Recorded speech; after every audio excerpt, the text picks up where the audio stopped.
नमस्कार दोस्तों आज मैं आप लोगों के लिए एक जन्म पत्रिका लेके आई हूँ। इसका मैं आपके सामने अध्ययन करूँगी। तो दोस्तों इनका नाम है ललित लोहानी और इनका जन्म हुआ है 20 अगस्त सन 2000 8:46 सायकाल इनका जन्म हुआ है। कृष्ण पक्ष की षष्ठी तिथि में इन्होंने जन्म लिया है। देवगण के हैं ये। केतु की महादशा में जन्म हुआ था इनका।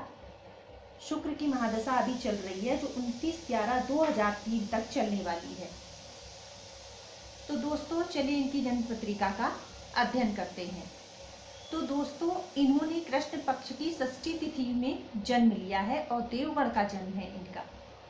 और लग्न बन जाता है इनका मीन और राशि बनती है इनकी मेष। तो यानी कि जल तत्वी लग्न है और अग्नि तत्वी राशि।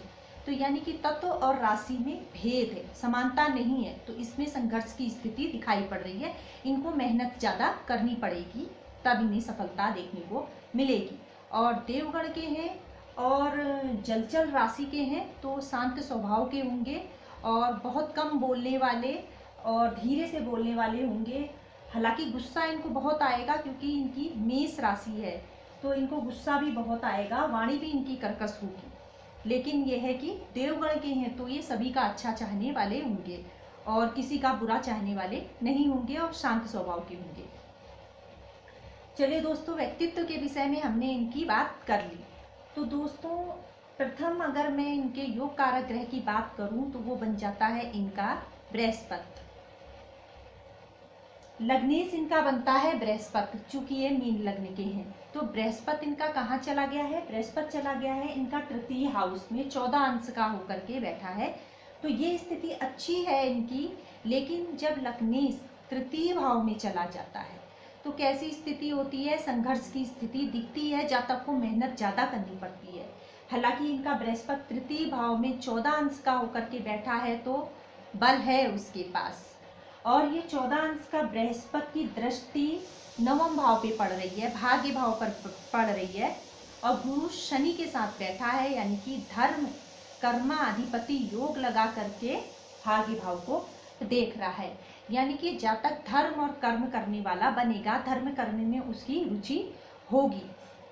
और चूंकि इनका लग्न 17 अंश का है और लग्नेश 14 अंश के हैं और चंद्रमा 7 अंश का और सूर्य 100 राशि का है तो ये सब स्थितियां दिखाती हैं कि जातक मन से और आत्मा से दोनों से स्ट्रांग होगा। जातक मन और आत्मा दोनों से स्ट्रांग दिखाई दे रहा है। जातक का मतलब आत्मविश्वास बढ़ चढ़ करके होगा। तो द्वितीय अगर योग कारक ग्रह की बात करूं तो पंचम भाव का स्वामी बन जाता है मंगल। पंचम भाव का स्वामी बनता है कर्क राशि का स्वामी यानी कि चंद्रमा। तो चंद्रमा इनका कैसा है? पंचम भाव का स्वामी होकर के चला गया है द्वितीय भाव।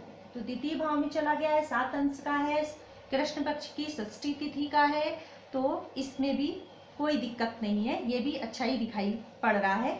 और चूंकि और ये मंगल से तात्कालिक मित्रता भी इनकी दिख रही है तो ओवरऑल ये भी अच्छा ही माना जाएगा। तृतीय कारक ग्रह की बात करूं तो बन जाता है ये नवम भाव का स्वामी मंगल। मंगल इनकी कुंडली में नीच का दिखाई दे रहा है, जाकर के पंचम भाव में बैठा है। तो चूंकि भाग्य भाव का स्वामी है मंगल और चला गया है पंचम भाव में, लेकिन कैसा है? नीच का। तो ये स्थिति अच्छी नहीं है, भाग्य कमजोर दिख रहा है। पिता पक्ष भी इनका कमजोर दिख रहा है क्योंकि इनके फादर भी नहीं है तो इनका पिता पक्ष भी कमजोर दिख रहा है। और दसम भाव में भी केतु की स्थिति इनके जो फादर की स्थिति को कमजोर दिखा रही है। तो दोस्तों नवम भाव का स्वामी जाकर के पंचम भाव में नीच का हो गया यानी कि भाग्य थोड़ा कमजोर दिख रहा है। और उस पर तीसरी दृष्टि देखिए शनि की पड़ रही है। तो और इस शनि की दृष्टि भी भाग्य भाव पे पड़ रही है तो यानी कि भाग्य में हर काम में लेट लतीफी को भी दिखा रहा है। और चूंकि जब मंगल पे शनि की दृष्टि पड़ती है तो जातक को अच्छा इंजीनियर बना देती है। ये बीटेक करके अब जॉब भी कर रहे हैं तो जातक को अच्छा इंजीनियर बना देती है। क्योंकि शनि की स्थिति पंचम भाव में है, तो अगर मैं इनके संतान भाव से रिलेटेड बात करूं तो संतान भाव में नीच का मंगल और उस पर शनि की दृष्टि जातक को संतान प्राप्ति में दिक्कतों को दिखा रहा है। और अब मैं बात करूं तो शुक्र की, शुक्र छठे भाव में इनका बैठा है, सप्तम भाव के स्वामी के संग बैठा है, जो कि लक्ष्मी नारायण योग बना रहा है और द्वादश भाव को देख रहा है। तो दर्शकों मैं बता दूं कि जब शुक्र छठे और 12वें भाव में विशिष्ट कारक बन जाता है, विशेष शुभ फल देने वाला बन जाता है, तो शुक्र जातक का छठे भाव में बैठा है, 12वें भाव को देख रहा है, तो जातक लग्जरियस चीजों में पैसा खर्च करने वाला बनेगा और लग्जरियस लाइफ जिएगा भी। सप्तम भाव का स्वामी भी छठे भाव में चला गया है, सूर्य के साथ बैठा है, तो सप्तम भाव की स्थिति भी थोड़ी मतलब दाम्पत्य जीवन भी थोड़ा मतभेद पूर्ण दिख रहा है। हालांकि गुरु की दृष्टि सप्तम भाव पे पड़ रही है, गुरु की दृष्टि सप्तम भाव में पड़ रही है, तो इनका जो दाम्पत्य जीवन होगा मिला जुला प्रभाव को लेकर रहेगा और दाम्पत्य जीवन बना रहेगा। अब दर्शकों इन्होंने पूछा था कि विदेश जाने के कैसे योग दिख रहे हैं, तो दर्शकों मैं आपको बता दूं कि जो छोटी मोटी यात्राओं का कारक ग्रह होता है वो शुक्र बन रहा है इनकी जन्म पत्रिका में। तो शुक्र चला गया है छठे भाव में, छठे भाव में बैठ करके विदेश भाव को 7वीं दृष्टि से देख रहा है।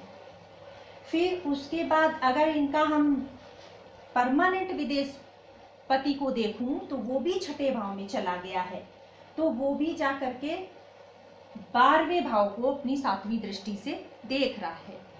तो यानी कि छोटी मोटी यात्राओं का कारक ग्रह छठे भाव में जाकर के छोटी मोटी यात्राओं का जो भावपति है वो जा करके छठे भाव में जा करके 12वें भाव को देख रहा है, और जो परमानेंट विदेश पति है वो भी छठे भाव में जा करके विदेश भाव को देख रहा है। तो विदेश जाने के योग बन रहे हैं, लेकिन परमानेंट जातक विदेश में नहीं बसने वाला है, ये ऑफिस के काम से इनका आवागमन बना रहेगा। तो इस तरीके की स्थितियां इनकी दिखाई दे रही हैं। आय भाव का स्वामी इनका चला गया है तृतीय भाव में, तृतीय भाव में चला गया है आय भाव का स्वामी, तो जातक अपने पराक्रम के द्वारा इनकम करने वाला बनेगा। तो कुल मिलाकर के सारी स्थितियां अच्छी ही दिख रही हैं। और नवमांश में भी इनकी स्थिति देखी तो सूर्य इनका अच्छा है, सूर्य एक तो 100 राशि का होकर के छठे भाव में बैठा है, प्लस नवमांश में भी सूर्य छठे भाव में कैरियर वाले भाव में दिखाई दे रहा है, यानी कि सूर्य की स्थिति वर्गोत्तमी दिखा रही है।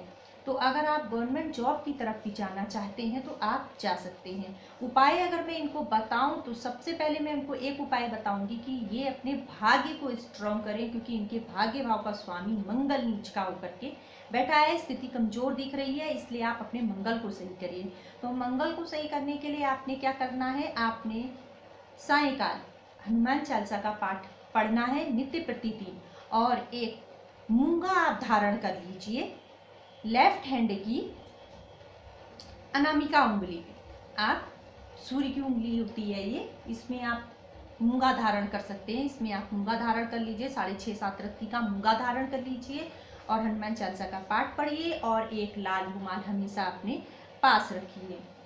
और अगर आप अपने स्वास्थ्य को सही रखना चाहते हैं तो आप एक पुखराज धारण 6.5 रत्ती का पुखराज बृहस्पतिवार वाले दिन प्रातःकाल धारण कर सकते हैं।